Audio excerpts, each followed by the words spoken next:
Hi Team DPS, it's your host, Natalie Brigham. Welcome back to Season 2 of DPS Snapshots. There's a lot of information getting thrown at you during the school year. DPS Snapshots is a weekly show where we give you the 5 things you need to know to stay informed on all things DPS. Thanks for tuning in to this week's episode. Let's dive in. Our first story. This year's BESS screen is open. DPS uses a survey system called the Behavior and Emotional Screening System, or BESS, to identify and match students with appropriate tiers of intervention. This survey supports school teams in knowing how and when to intervene when student safety or mental health concerns arise. Guardians, students, and teachers alike are required to participate twice a year, once at the beginning of the year and once at the end of the year, and there's an optional window in the middle. The beginning of the year screening window for parents and caregivers began on Monday, August 12th, and the student and teacher form window will be open on September 23rd.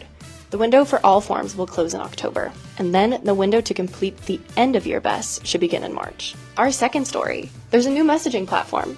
DPS has switched to a new messaging platform called ThrillShare by Aptgy. Here's what you need to know. All messages will be delivered in families' preferred languages as noted in Infinite Campus. If you would like to change the language you are receiving communications in, please update your profile in the parent portal. In most cases, school communications will now be delivered from noreply@dpsk12.org. Please add this recipient to your contact list or monitor your spam junk folder to ensure you're receiving new communications. Some schools have a front office email address. In that situation, school communications will be delivered from that specific email address. This one is hugely important. If you opt out of receiving communications at any point during the school year, you will be unsubscribed from all school and district communication and alerts, including emergency communications. For this reason, we highly discourage families from opting out of communications. Students in 9th grade or higher can subscribe to receive school messages directly, but per DPS policy, guardians are required to receive the same messages as their students. Communications will not be sent to students only. For our third story, early release heat days. During late August and September, schools may face extreme heat in buildings with limited or no air conditioning. To prioritize the safety and well-being of students and staff, DPS may implement early release heat days if indoor temperatures become unsafe in schools without air conditioning. In such cases, the decision will be communicated by 5 p.m. the day prior, with notices posted online and through email and robocalls. On early release heat days, modified bus routes will be provided, but parents can choose to pick up their students directly from school at the designated release time.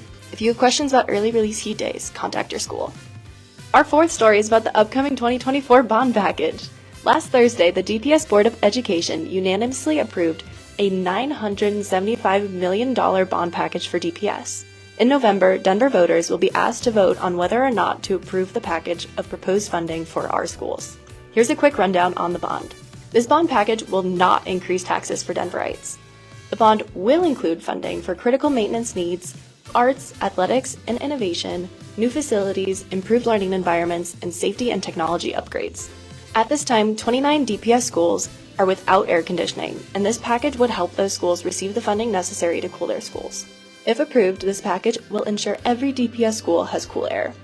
For more information on what's included in the package, you can visit ourwordourbonddps.org. We'll link that in our show notes. Our fifth and final story is about a new newcomer center.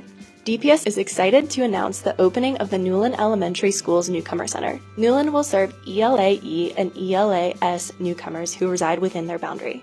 Want a complete list of all DPS newcomer centers? We'll link the newcomer handbook in our show notes. Thanks for tuning into our show. More details on the stories you heard today will be linked in our show notes. Make sure you're following and subscribing to never miss a show. We'll be releasing a new episode every week for the 2024-25 school year. As always, thank you to the external communications team for their assistance in producing this show. We'll see you next week. Bye!